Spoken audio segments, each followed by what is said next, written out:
Salom do'stlar.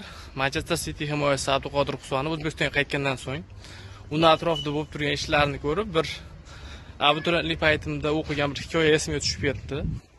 Abituriyentlik paytimizda 6-sinf adabiyot darsligida Said Ahmadni sobiq hikoyasi bo'lardi. Ya'ni nima uchun unga taqqoslayapman?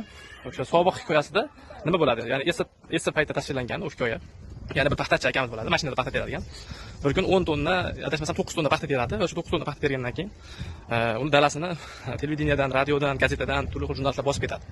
Ya'ni aka kuniga shu jurnalistlarga intervyu berib, gazetaga intervyu berib, radioga borib va u marosimga ulanib ketadi. Ya'ni bir kun, ya'ni endi sekin-sekin eslayapman, bir kun anaqa o't o'chiruvchilarni bitta katta keksasi pensiyaga chiqib turganini marosimiga jo'natishadi.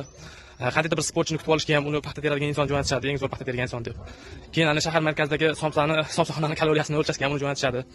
Xullas, ya'ni oxiri bir 2-3 oylab shu marosim, tadbir yuradi. Oxiri qaytib kelsa o'sha qish kelib qolgan bo'ladi. Paxta dalasida o'sha paxta teradigan mashinasi turgan bo'ladi.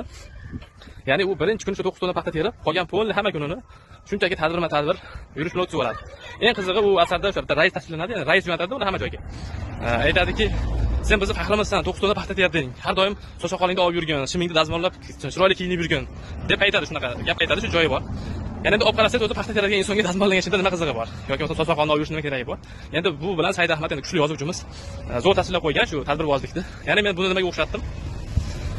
Hozirgi kunda Abduqodir Husanov O'zbekistonga kelgandan keyin uni atrofida har xil blogerlar nima deydi, prasmotr ishlash uchun uni atrofida yig'ilgan har xil tadbirlarga olib boryapti. Xuddi o'sha paxta teruvchi ko'z oldimga keldi. Kommentda shu hikoyani qoldirib qo'yaman, linkini kirib bir o'qib ko'ring. Ko'p vaqtingiz ketmaydi. Tushunib yetasiz, vaqtda gapira boshligimda.